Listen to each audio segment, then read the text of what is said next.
Avant de commencer la vidéo, celle-ci est sponsorisée par Oli. Oli lance une gamme matcha. 3 produits, l'hydratation, l'énergie et le milkshake.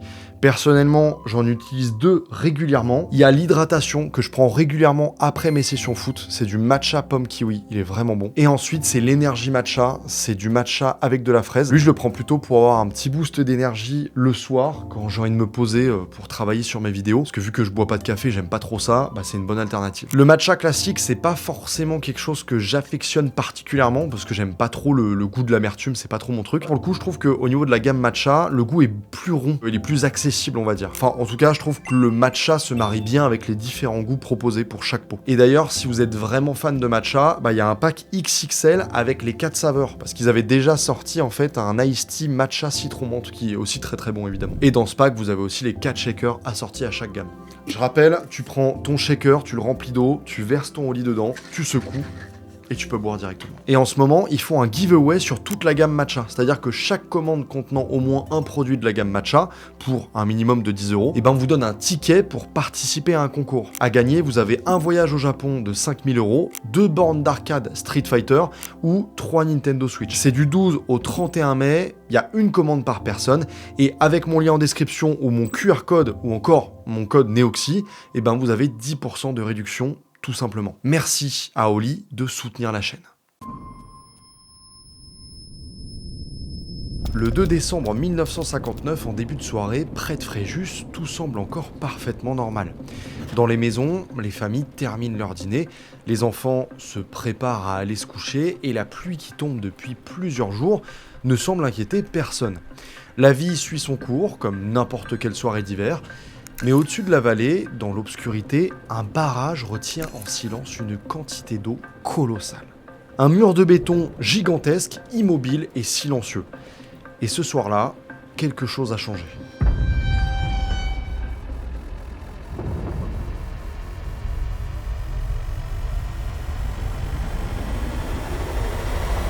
À 21h13, sans véritable avertissement, le barrage de Malpasset cède. En quelques secondes, des dizaines de millions de mètres cubes d'eau sont libérés d'un seul coup. Une vague immense se forme, dévale la vallée à une vitesse folle et arrache tout sur son passage. Et là, c'est une ville entière qui est frappée en pleine nuit. Quand l'eau se retire, le silence laisse place à un constat glaçant et pendant des années, une question va rester sans réponse claire parce que ce barrage était censé tenir. Alors, comment une structure aussi massive, conçue par des spécialistes, a-t-elle pu s'effondrer aussi brutalement? Et surtout, qu'est-ce qui s'est réellement passé cette nuit-là au barrage de Malpasset? J'ai été voir, il restait plus rien. Plus une trace. Et sa maman? Elle est morte.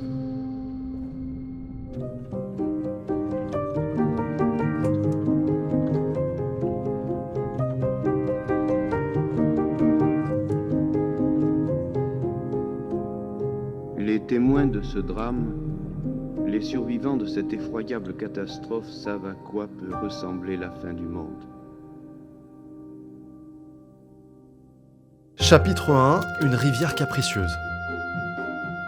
Pour comprendre ce qui a pu se passer au barrage, il faut revenir quelques années en arrière dans une France qui n'a plus grand-chose à voir avec celle d'aujourd'hui. On est en 1946. La guerre vient tout juste de se terminer, le pays sort d'un conflit dévastateur et concrètement, tout est à reconstruire. Les villes sont en ruine, les infrastructures sont détruites et l'économie tourne au ralenti. Mais en arrière-plan, il y a autre chose, quelque chose de moins visible, mais de très puissant. Une vraie envie de repartir, de reconstruire, de prouver que le pays peut se relever, se moderniser et reprendre la main sur son avenir. À cette époque, l'idée de progrès est absolument partout. On croit dans la technique, dans les grands chantiers et dans la capacité des ingénieurs à transformer durablement le territoire. On construit des routes, on développe les réseaux, on équipe les campagnes, des projets sont lancés pour maîtriser l'eau, produire de l'électricité et soutenir l'agriculture. Dans cette France d'après-guerre, un barrage, ça peut représenter un symbole, le symbole d'un pays qui avance. Et dans le sud-est de la France, cette question de l'eau, elle est loin d'être secondaire. Le Var, c'est la Provence, la garrigue, le soleil, la Côte d'Azur qui commencent à attirer du monde, mais c'est aussi une région agricole, avec des vignes, des cultures, des vergers, Et au milieu de tout ça, une rivière, le Rairan. Une rivière qui est compliquée. L'été, son lit est complètement sec, on peut littéralement la traverser à pied sans se mouiller les genoux.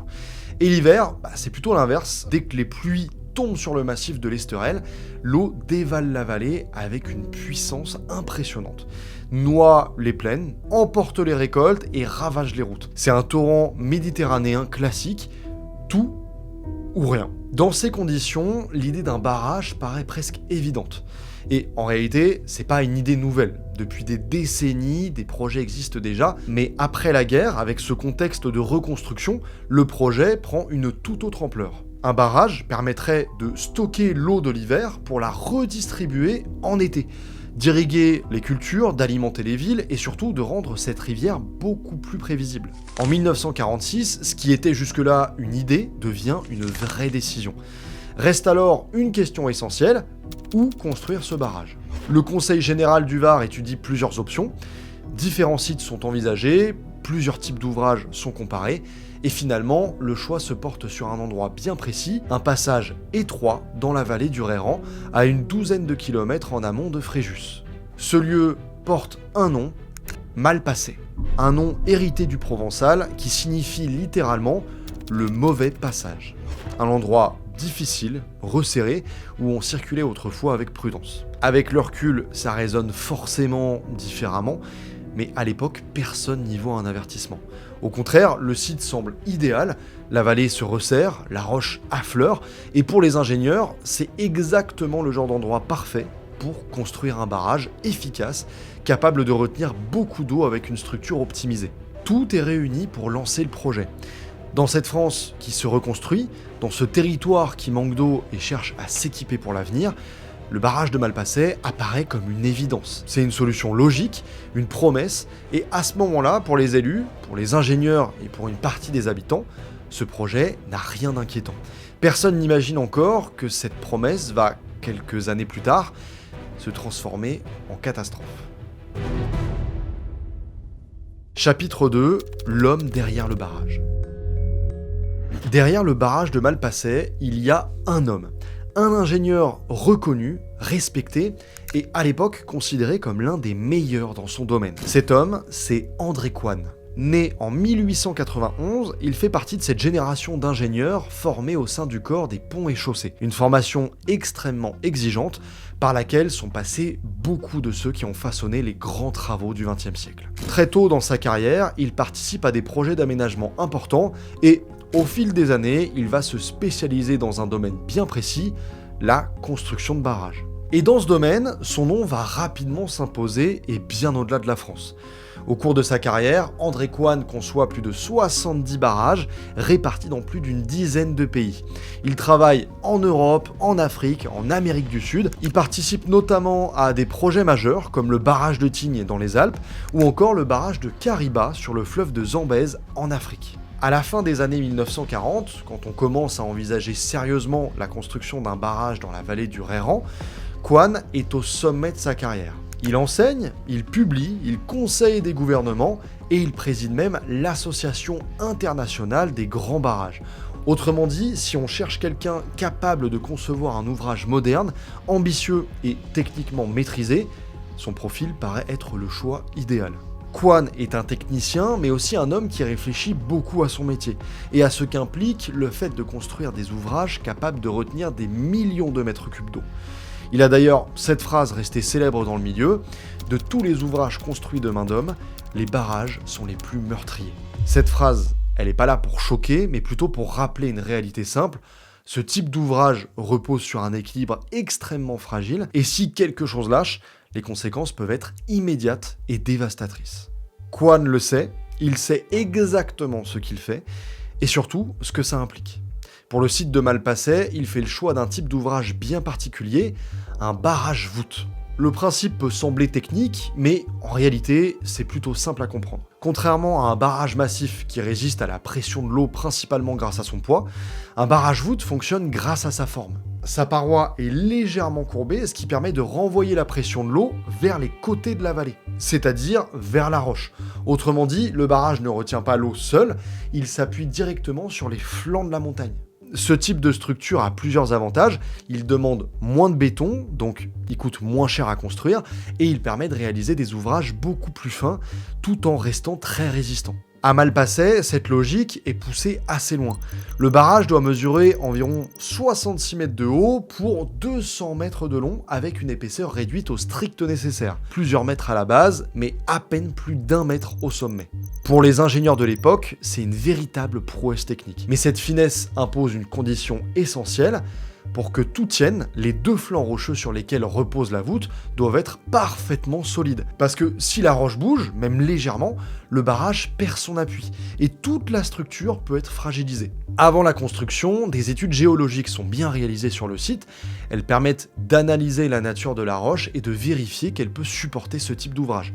Avec les connaissances disponibles au début des années 50, rien ne semble suffisamment inquiétant pour remettre en cause le projet. Certaines particularités sont bien observées, mais elles ne sont pas forcément interprétées comme des signaux de danger majeur. Le projet peut donc avancer. À ce moment-là, tout paraît cohérent, le site semble adapté, l'ingénieur est expérimenté, la conception est maîtrisée, rien ne laisse penser que quelques années plus tard, ce même barrage deviendra le centre de l'une des plus grandes catastrophes civiles françaises du XXe siècle. Chapitre 3, la construction.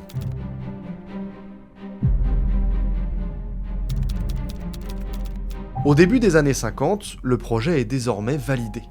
L'emplacement est choisi, le type de barrage est défini et les travaux peuvent commencer. Le chantier débute en avril 1952, dans un site qui n'a rien de simple. La vallée est étroite, le terrain accidenté et il faut d'abord aménager les accès avant même de pouvoir construire. Des pistes sont tracées, les premières installations sont mises en place et peu à peu, ce coin encaissé se transforme en véritable zone de chantier. Pendant plus de 2 ans, ouvriers, ingénieurs et techniciens vont se relayer pour donner forme à cet ouvrage qui doit transformer durablement la région. Le principe de construction repose sur ce choix fait par André Coine, un barrage en béton-voûte. Le béton est coulé progressivement par sections successives afin de former cette grande paroi légèrement courbée qui va venir s'appuyer sur les 2 flancs rocheux de la vallée. Jour après jour, la structure prend forme. À mesure que le barrage s'élève, on voit apparaître cette courbe élégante qui barre la vallée du Rairan. L'ouvrage n'a rien d'un mur massif, au contraire, il est relativement fin, presque aérien dans sa silhouette, ce qui peut surprendre quand on pense à la quantité d'eau qu'il est censé retenir. Sauf que cette finesse n'est pas une faiblesse, elle fait partie du principe même du barrage-voûte. Plus l'eau exerce une pression sur la paroi, plus cette pression est redistribuée vers la roche sur les côtés, ce qui renforce l'ensemble de la structure. Lorsque les travaux s'achèvent en décembre 1954, le barrage de Malpasset est considéré comme un ouvrage moderne, conçu selon les méthodes les plus avancées de l'époque. Pour les équipes qui ont participé au chantier, c'est l'aboutissement de plusieurs années de travail, et pour la région, c'est un équipement attendu depuis longtemps. Le Rairan va enfin être maîtrisé. Mais une fois le barrage terminé, une situation assez inattendue va s'installer. Le barrage est prêt à retenir l'eau, et pourtant, pendant plusieurs années, il ne va presque pas se remplir. La raison est simple et assez ironique, les pluies sont insuffisantes. Entre le milieu des années 50 et la fin de la décennie, la région connaît plusieurs saisons relativement sèches. Le Rairan, qui est déjà une rivière irrégulière, n'apporte pas assez d'eau pour remplir rapidement la retenue. Le niveau du lac monte lentement, par petites étapes, sans jamais atteindre la capacité maximale prévue par les ingénieurs. En apparence, rien d'anormal, mais en réalité, ce détail est essentiel pour comprendre la suite. Pour un barrage, le premier remplissage complet est un moment crucial. C'est la première fois que l'ouvrage va être soumis à la pression maximale pour laquelle il a été conçu. C'est à ce moment-là que l'on vérifie concrètement comment la structure et ses fondations réagissent. Si un point faible existe, c'est généralement à ce moment-là qu'il apparaît. À Malpasset, ce test grandeur nature n'a jamais vraiment eu lieu pendant plusieurs années. Le barrage fonctionne, il retient de l'eau, mais il ne travaille jamais à pleine charge. Autrement dit, pendant près de 5 ans, personne ne sait réellement comment il va se comporter dans des conditions extrêmes. Et il y a un autre élément beaucoup plus discret qui va jouer un rôle important. Habituellement, lorsqu'on construit un barrage, on détourne le cours d'eau à l'aide d'un tunnel provisoire creusé dans la roche. Ce tunnel permet non seulement de laisser passer l'eau pendant les travaux, mais aussi d'observer l'intérieur du massif rocheux, de repérer d'éventuelles failles et de mieux comprendre la structure du terrain. À Malpasset, ce tunnel n'est pas réalisé. Le Rairan étant à sec une grande partie de l'année, il n'est pas nécessaire de détourner son cours. Les travaux peuvent se faire directement dans le lit de la rivière sans passer par cette étape. Sur le moment, ça simplifie le chantier, mais avec le recul, cette absence de galerie d'exploration prive les ingénieurs d'une observation précieuse du sous-sol. Une partie des particularités géologiques du site reste donc invisible sans que personne ne s'en rende compte, certaines informations importantes passent à côté. Le barrage est terminé, il est en place, il remplit sa fonction. Tout semble parfaitement normal. Jusqu'à l'automne 1959, et là, en quelques jours, tout va changer. Chapitre 4, l'automne 1959.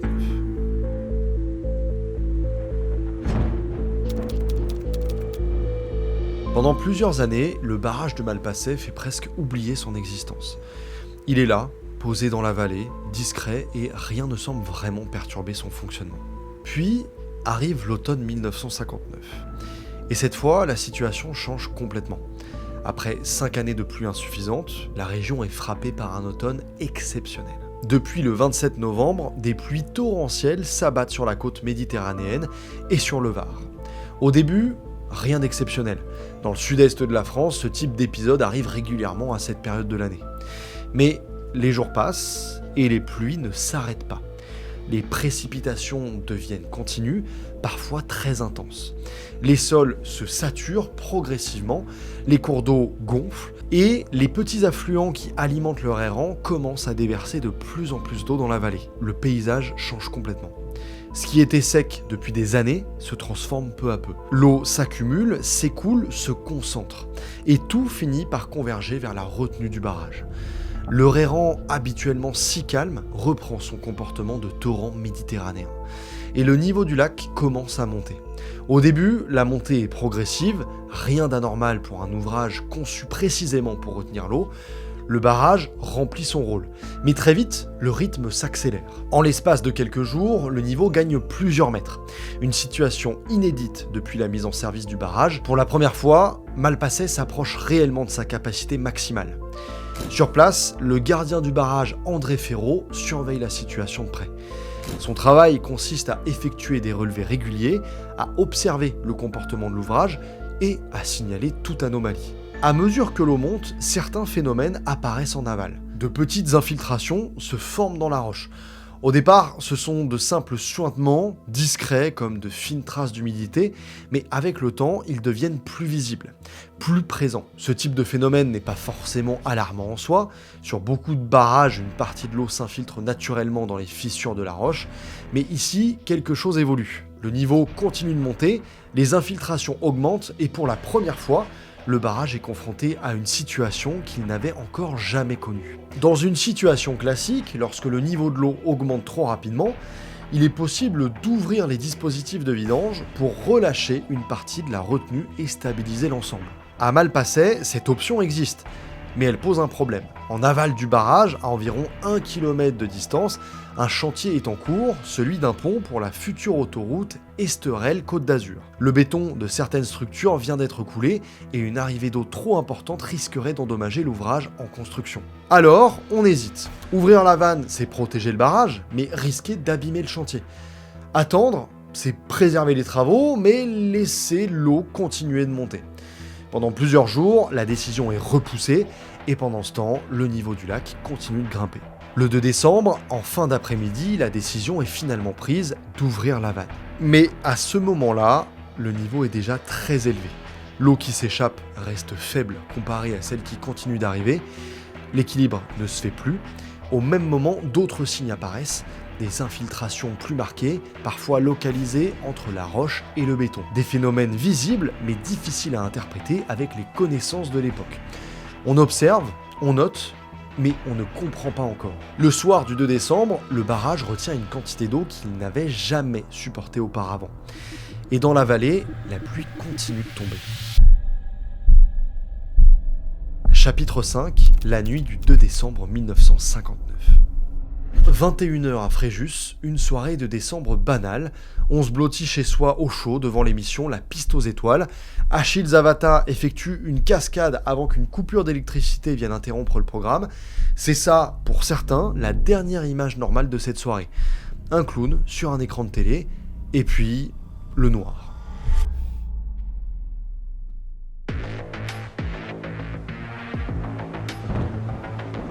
Au même moment, dans la vallée du Rairan, à quelques kilomètres de là, après plusieurs jours de pluie torrentielle, le barrage se rompt lors de son premier remplissage complet. Ce qui se passe en quelques secondes est presque impossible à visualiser. Le rocher situé sous la rive gauche a sauté comme un bouchon et le barrage s'est ouvert comme une porte. Un mur de béton de 66 mètres de haut qui s'ouvre brutalement. Un volume considérable de fondation a été soulevé, entraînant avec lui le barrage situé au-dessus. La voûte s'est ouverte en rive gauche, puis s'est cassée en rive droite. En quelques secondes, 50 millions de mètres cubes d'eau sont libérés. Dans la maison du gardien, située à environ 2,5 km en aval, André Ferraud entend le grondement, un bruit inhabituel profond qui se rapproche rapidement. Il comprend que quelque chose de grave est en train de se produire et se réfugie à l'étage de sa maison. Il a compris que c'était arrivé. Et à ce moment-là, il m'a saisi, il a appelé ma mère, qui a le surnom de Rina. Et il a dit, il faut sortir, le barrage a cassé. Quelques instants plus tard, l'onde de crue traverse les lieux, emportant tout sur son passage. Ferraud survit, mais la vague continue sa course. La masse d'eau et de boue déferle dans l'étroite vallée du Rairan, à une vitesse de 70 km/h, balayant tout sur son passage. Elle rase le hameau de Malpasset, emporte le chantier de l'autoroute A8 en contrebas, puis atteint la plaine de Fréjus environ 20 minutes après la rupture. La vague entraîne au passage comme des brindilles 14 piles du pont de l'autoroute en construction, 85 tonnes chacune. Dans Fréjus, quelqu'un appelle la gendarmerie. Le gendarme de permanence comprend ce qui se passe. Il faut alerter la ville. Le gradé de permanence à la gendarmerie se précipite chez le curé. Faites sonner le tocsin. Pendant que le tocsin retentit, la vague emporte tout sur son passage. Le tocsin, la cloche de l'église, c'est ça, le système d'alerte en 1959, dans une ville de 13 500 habitants. Aujourd'hui, une telle catastrophe déclencherait des sirènes, des alertes sur téléphone, des messages d'urgence diffusés partout. Mais cette nuit-là, il n'y a que le bruit de la cloche et celui de la vague. Et ça sonne. Certains l'entendent, certains le comprennent. Ils se lèvent, ils prennent leurs enfants, ils montent sur les meubles, ils montent dans les étages, ils fuient dans les voitures. Un survivant racontera plus tard avoir fui dès les premières cloches, avant d'être rattrapé par la vague. D'autres n'entendent rien, tout simplement parce qu'ils dorment.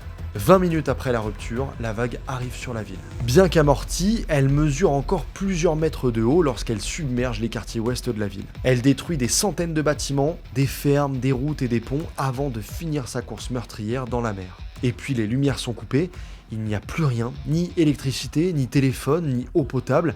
La ville est coupée du monde. Personne ne connaît encore l'ampleur du drame, mais dans la vallée du Rairan et dans les quartiers touchés de Fréjus, la catastrophe vient de faire des centaines de victimes. Dans l'une de ces maisons, il y a Simone Mercier qui a 12 ans. Ce soir-là, elle est avec sa famille. Dehors, il pleut depuis des jours, mais à l'intérieur, la soirée est calme. Et puis, d'un coup, un énorme grondement se fait entendre. Simone expliquera plus tard qu'elle n'a même pas le temps de comprendre ce qui se passe. Le bruit se rapproche à une vitesse folle, puis le mur de la maison s'effondre sous la pression de l'eau. La vague traverse absolument tout.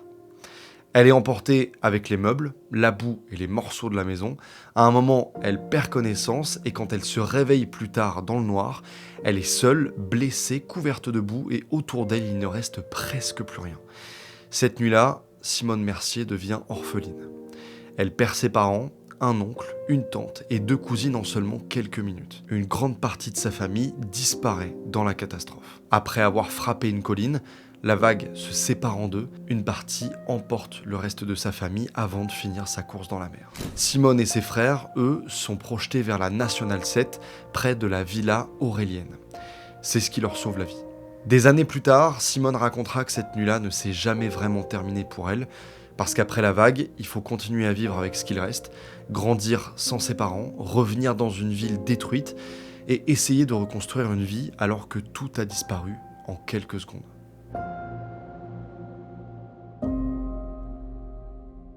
Chapitre 6, la ville dévastée. Les témoins de ce drame, les survivants de cette effroyable catastrophe savent à quoi peut ressembler la fin du monde. Le 3 décembre 1959, au lever du jour, les premiers secours arrivent dans la vallée du Reyran et dans les quartiers touchés de Fréjus. La nuit a été chaotique, les communications sont coupées, les routes sont impraticables par endroits et beaucoup d'habitants ne savent toujours pas ce qui s'est réellement produit. Peu à peu, avec la lumière du matin, l'ampleur de la catastrophe apparaît. La vallée du Reyran est méconnaissable. Là où se trouvait le barrage de Malpasset, il ne reste plus rien de la structure. Des blocs de béton gigantesques, arrachés à la voûte, sont dispersés sur plusieurs centaines de mètres. Certains ont été projetés très loin, en aval, par la force de l'eau. Entre ces fragments, la vallée est recouverte de boue, de roches, de troncs d'arbres et de débris. Plus bas, dans la plaine, les secours découvrent des paysages tout aussi dévastés. Des maisons ont été entièrement détruites, d'autres ne sont plus que des façades éventrées. Des voitures sont renversées, coincées dans des arbres ou contre des murs. Des portions de route ont disparu. Partout, la boue recouvre tout. Dans certains secteurs, la vague a déplacé des objets d'un poids considérable. Des éléments du chantier de l'autoroute, des machines, des blocs de béton ont été transportés sur plusieurs dizaines de mètres. Les piles du pont en construction ont été renversées ou emportées. Les secours doivent avancer lentement, parfois à pied, pour atteindre les zones les plus touchées. Très vite, les recherches commencent. On fouille les décombres, on dégage les habitations effondrées, on appelle les survivants. Des habitants, des pompiers, des militaires et des bénévoles participent aux opérations. Mais très rapidement, le bilan humain commence à apparaître. La catastrophe a fait 423 morts. Parmi eux, 151 enfants. J'ai été voir, il restait plus rien. Plus une trace. Et sa maman? Elle est morte. Pour une ville qui compte à peine plus de 13 000 habitants à l'époque, le choc est immense. Presque toutes les familles connaissent quelqu'un qui a disparu. Un voisin, un collègue, un parent, un camarade d'école. En plus des victimes, des milliers de personnes se retrouvent sans logement. On estime qu'environ 4 000 habitants sont directement touchés par la catastrophe, ayant perdu leur maison ou leurs biens. Parmi les immeubles, 951 furent touchés, dont 155 entièrement détruits. Dans la plaine agricole, les dégâts sont également considérables. Des exploitations entières ont été détruites. Pas moins de 1350 hectares furent sinistrés, dont 1030 hectares totalement. 2,5 km de voies ferrées ont été arrachées, 50 fermes soufflées, 1000 moutons et 80 000 hectolitres de vin perdu. La catastrophe dépasse très vite le cadre local. Dans toute la France, les images et les témoignages provoquent une immense émotion. Des collectes de vêtements et de nourriture sont organisées dans les écoles et les associations. Les secours s'organisent à grande échelle. Les équipes militaires participent aux opérations. Des hélicoptères survolent la zone pour repérer les secteurs isolés. Des médecins et des infirmiers viennent renforcer les équipes locales. Face à l'ampleur du désastre, la solidarité s'organise rapidement en France et même à l'étranger. Des collectes sont organisées partout et au total, plusieurs milliards d'anciens francs sont réunis pour venir en aide aux sinistrés. Sur place, les secours sont renforcés par l'armée et par des équipes étrangères, notamment américaines, qui participent au ravitaillement en eau, en nourriture et au soutien sanitaire. Quelques jours après la catastrophe, le président de la République, Charles de Gaulle, se rend à Fréjus. Il découvre une ville profondément marquée par la catastrophe. Et à l'issue de sa visite, il laisse une phrase restée célèbre, que Fréjus renaisse. Chapitre 7. Pourquoi ? Maintenant, on va vraiment comprendre ce qui s'est passé. Parce que Malpasset, c'est aussi une histoire scientifique. La première question que tout le monde s'est posée au lendemain de la catastrophe, c'est comment est-ce possible ? Comment un barrage conçu par le meilleur ingénieur du monde, construit avec les meilleurs matériaux, inspecté régulièrement, peut-il s'effondrer comme ça ? La réponse est en plusieurs parties. Pour répondre à cette question, les autorités lancent immédiatement une vaste enquête technique. Des ingénieurs, des géologues et des experts en hydraulique se rendent sur place pour examiner les ruines du barrage et analyser les conditions de la rupture. Très vite, un premier constat s'impose. Le problème ne vient pas du béton lui-même. Malgré la violence de l'événement, les fragments retrouvés montrent que la voûte du barrage était correctement construite. Sa conception n'était pas en cause, le matériau n'a pas cédé par faiblesse, autrement dit, le barrage n'a pas cassé parce qu'il était mal fait. Le problème se situe donc ailleurs. Il se trouve dans les fondations, c'est-à-dire dans la roche sur laquelle le barrage reposait. Les investigations révèlent que le versant gauche de la vallée était traversé par plusieurs failles naturelles, des fractures anciennes dans la roche. Ces fissures n'étaient pas forcément visibles en surface et n'avaient pas été identifiées comme un danger majeur au moment des études initiales. Mais lorsque le lac s'est rempli presque complètement à l'automne 59, une situation particulière s'est produite. L'eau de la retenue ne s'est pas simplement appuyée contre le barrage. Une partie de cette eau s'est infiltrée dans les fissures de la roche, sous l'ouvrage et autour de lui. En pénétrant dans ces fractures, l'eau a exercé une pression dans des zones invisibles depuis l'extérieur et, à mesure que l'eau du lac montait, cette pression interne augmentait elle aussi. Aujourd'hui, ce phénomène est bien connu des ingénieurs, on parle de sous-pression. C'est un peu comme si l'eau s'accumulait sous une dalle. Tant que la pression reste faible, la structure tient, mais si cette pression augmente suffisamment, elle peut finir par soulever la base sur laquelle repose l'ouvrage. À Malpasset, c'est exactement ce qui semble s'être produit. Sous la rive gauche du barrage, l'eau s'est infiltrée dans une zone fracturée de la roche. La pression s'est accumulée dans ces fissures jusqu'à déstabiliser une partie de la fondation. Lorsque cette portion de roche a cédé, le barrage a perdu son appui. Et pour un barrage-voûte, perdre l'un de ses appuis est catastrophique. La voûte a alors basculé et s'est disloquée en quelques secondes, libérant instantanément la retenue. Ce phénomène était extrêmement difficile à prévoir avec les connaissances disponibles au début des années 50. La mécanique des roches, qui étudie précisément le comportement des massifs rocheux sous pression, était encore une discipline relativement récente. Les outils d'analyse géologique utilisés à l'époque ne permettaient pas toujours de détecter ce type de configuration en profondeur. Avec le recul, les experts identifieront aussi plusieurs facteurs qui ont pu aggraver la situation. La montée très rapide du niveau de l'eau après plusieurs jours de pluie, la présence de fractures dans la roche et l'absence d'un système permettant d'évacuer rapidement de très grands volumes d'eau en cas de crue exceptionnelle. Mais au moment de la construction, ces éléments n'apparaissaient pas comme des signaux suffisamment alarmants pour remettre en cause le projet. En réalité, la catastrophe de Malpasset va révéler quelque chose d'essentiel pour le monde de l'ingénierie. Construire un barrage ne consiste pas seulement à maîtriser le béton et l'hydraulique, il faut aussi comprendre en profondeur le comportement de la roche sur laquelle il repose. Et c'est précisément cette leçon qui va marquer durablement l'histoire de l'ingénierie des barrages. Chapitre 8, le procès, les hommes, les leçons. Après la catastrophe, la justice se met en marche.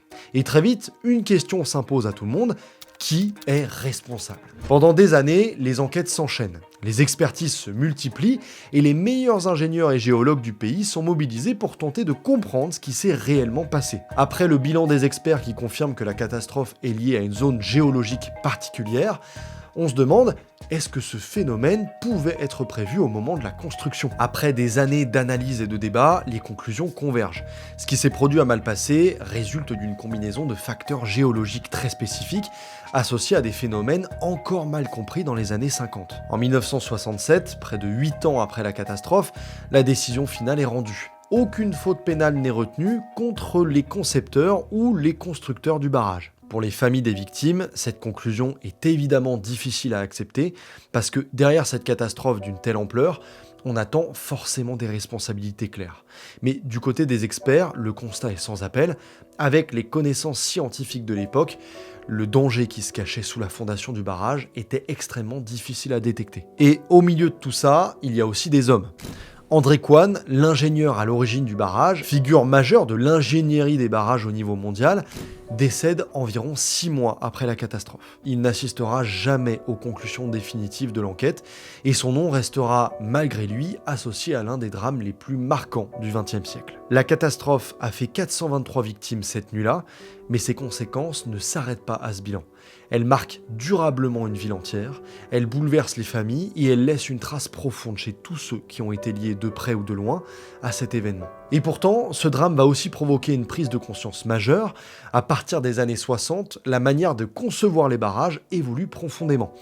Les études géologiques deviennent beaucoup plus poussées, les ingénieurs multiplient les forages, analysent les failles, cherchent à comprendre précisément les comportements des roches en profondeur. Aujourd'hui, ça peut sembler évident, avant de construire un barrage, il faut savoir exactement sur quoi on le pose. Mais dans les années 50, ces phénomènes sont encore mal maîtrisés. Les outils sont limités et certaines réactions du sous-sol restent difficiles à anticiper. Les dispositifs de sécurité évoluent eux aussi. Les barrages modernes sont désormais équipés de systèmes de surveillance permanents qui permettent de mesurer les infiltrations, les déplacements et les pressions internes. Le premier remplissage, moment critique dans la vie d'un ouvrage, est encadré avec une attention particulière et des plans d'alerte sont mis en place pour prévenir les populations en cas de danger. Autrement dit, après Malpasset, la manière de concevoir les barrages ne sera plus jamais tout à fait la même. Le nom de Malpasset devient une référence dans le monde de l'ingénierie, un cas d'école étudié pour comprendre les limites et le savoir technique face à la complexité du réel. Pendant ce temps, Fréjus se reconstruit. Face à l'ampleur du désastre, la solidarité dépasse largement le cadre local, dans toute la France, mais aussi à l'étranger. Des dons affluent et au total, plusieurs milliards d'anciens francs sont réunis pour venir en aide aux sinistrés. Sur place, les secours s'organisent dans l'urgence avec l'appui de l'armée et des renforts étrangers, notamment américains qui participent au ravitaillement en eau, en nourriture et au soutien sanitaire. Les habitations sont reconstruites, les infrastructures réparées, les terres agricoles remises en état. Dans les années qui suivent, des centaines de milliers d'arbres fruitiers sont replantés dans la plaine, comme pour redonner vie à un territoire entièrement ravagé par la vague. Quelques années plus tard, un nouveau barrage est construit dans la région, le lac de Saint-Cassien. Mais cette fois, le contexte a changé, les leçons de Malpasset sont passées par là, et plus aucun projet de ce type n'est abordé de la même manière. Au-delà de la reconstruction, il reste la mémoire. Chaque année, les 2 et 3 décembre, la ville rend hommage aux victimes à travers des cérémonies commémoratives. Un mémorial a été érigé pour rappeler ce qui s'est passé, avec les noms des victimes gravés dans la pierre. Pour François Léotard, ancien maire de Fréjus, dont le père André Léotard était en poste au moment de la catastrophe et a participé à la gestion du drame, cette nuit du 2 décembre 1959 est une blessure dans l'histoire de Fréjus. D'autres rappellent une idée simple mais essentielle, le véritable danger avec le temps, c'est l'oubli. Aujourd'hui encore, dans la vallée du Réran, les traces sont visibles. Les blocs de béton arrachés à la voûte reposent toujours dans le lit de la rivière, parfois à plusieurs centaines de mètres de leur point d'origine. Je pense que ça doit faire écho à un certain nombre de personnes qui regardent cette vidéo.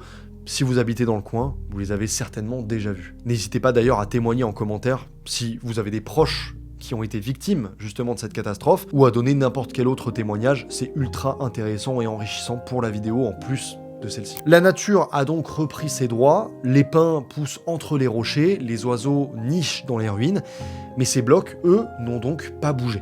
Ils sont donc devenus un lieu de mémoire, un rappel silencieux de ce qui s'est produit dans la nuit du 2 décembre 1959. L'histoire du barrage de Malpasset, c'est celle d'une catastrophe, mais aussi celle d'une époque. Une époque où on construisait beaucoup, où l'on croyait profondément dans le progrès technique et dans la capacité des ingénieurs à transformer le territoire. Partout, la reconstruction d'après-guerre reposait sur cette confiance dans la science et dans la technique. Le barrage de Malpasset faisait partie de ce mouvement. Un projet sérieux, conçu par des ingénieurs expérimentés, construit pour répondre à un besoin bien réel, stocker l'eau, soutenir l'agriculture, accompagner le développement d'une région entière. Et pourtant, en quelques secondes, tout disparaît pour produire l'exact inverse. Malpasset, c'est une histoire que j'ai envie de vous résumer en une seule idée. André Coan était un ingénieur expérimenté, respecté dans le monde entier.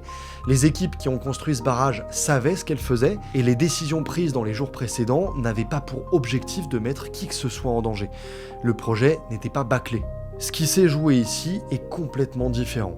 C'est une limite. La limite de ce que l'humanité savait à ce moment précis sur la mécanique des roches, sur les phénomènes qui se produisent en profondeur, là où personne ne voit, là où les instruments de l'époque ne pouvaient pas mesurer. Et c'est pour ça que cette catastrophe est importante en tant qu'exemple de ce que ça coûte quand on construit à la limite du savoir, quand on avance dans des zones que la science n'a pas encore cartographiées. 423 personnes, 151 enfants. Ils nous ont appris quelque chose. quelque chose qu'on n'aurait jamais appris autrement, et aujourd'hui, leur disparition a tragiquement permis de faire évoluer les connaissances, permettant à des millions de personnes dans le monde de vivre en sécurité, en aval de barrages mieux conçus, mieux contrôlés, mieux protégés. Mesdames et messieurs, l'histoire du barrage de Malpasset touche à sa fin. Un grand merci à vous d'avoir suivi cette histoire. Merci de nous écouter sur les plateformes de podcast et encore un merci à Oli d'avoir sponsorisé la vidéo. Je vous rappelle, avec mon code NEOXY, vous avez 10% de réduction. Mesdames et messieurs, c'était NEOXY et son équipe.